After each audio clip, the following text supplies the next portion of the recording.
Hello dear student, welcome. तो अभी next topic हम लोग डिस्कस कर रहे हैं, मतलब जो टैली है वो होता क्या, उसका usage of tally of ERP होगी। एकदम बेसिक से बताता हूँ तुमको। देखो, पुराने ज़माने में हिसाब किताब कैसे होता था मालूम है? बुक पेन में लिखते थे, मतलब बुक पेन में हिसाब किताब आया गया लेना देना। और फिर जैसे मॉडर्न एडवांस आते गया, कंप्यूटर आते गया, फिर सब अकाउंटिंग सॉफ्टवेयर आते गए, तो उधर ही रिकॉर्ड करते गया। तो टैली किसने डेवलप किया था? Tally solution private limited accounting software है जो अलग अलग फाइनेंशियल एप्लीकेशन के लिए काम आता है। ओके, जैसे कि हर जगह।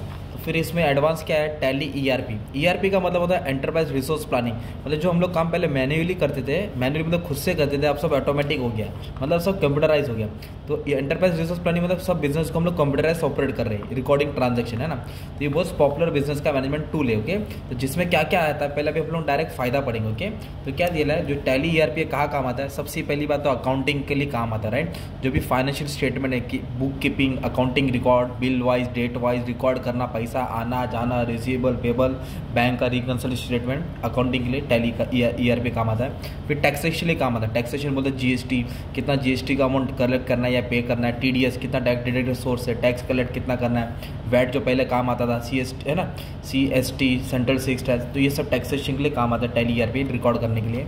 फिर बैंकिंग का भी मतलब कैसे है? It provide feature of E payment, online payment करना, प्रोसेसिंग करना, रिपोर्ट तैयार करना और रिकंसिलिएशन, पेमेंट एडवाइस करना। इस तरह तुम्हारा ये सब टैली का सॉफ्टवेयर बैंकिंग के थ्रू भी काम आता है। चेक ऑनलाइन पे करना।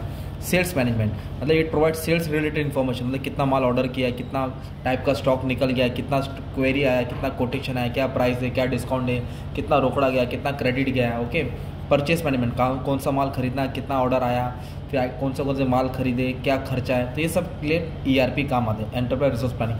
पेरोल मैनेजमेंट मतलब कंपनी में जितने भी लोग काम कर उनका सैलरी देना, पेरोल बनाना, pay slip, employee profile, payroll, PF, ESI, ये सब बोलते हैं एम्प्लॉय स्टेट इंश्योरेंस, ये सब कटना, हिसाब किताब दिखाना।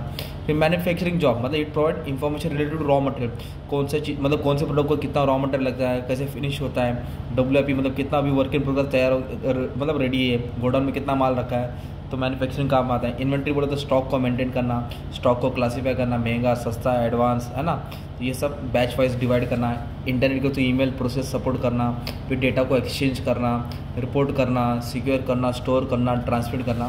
तो ये तुम्हारा होता है एंटरप्राइज रिसोर्स प्लानिंग। जो एडवांस लेवल पे डबल एंट्री सिस्टम होता है, जो gap general accepted accounting principle है ना, ये सब स्टैंडर्ड को फॉलो करते हुए हर कंपनी ये सब चीज़ इस्तेमाल करती है ताकि उसका काम ईजी हो जाए। जो भी होता है ये अकाउंटेबिलिटी होता है, इसमें ये मालूम पड़ता है कि कोई भी झोल नहीं कर सकते, एकदम सिंपल रिकॉर्ड रहता है, जो बिल आया वो एंट्री पास करते हैं। ओके, तो ये तुम्हारा टैली का सब काम होता है। बाकी का सब मैंने अपलोड कर दिया, बच्चे लोग अच्छे से पढ़ लेना। ठीक है, thank you very much and all the best for exam.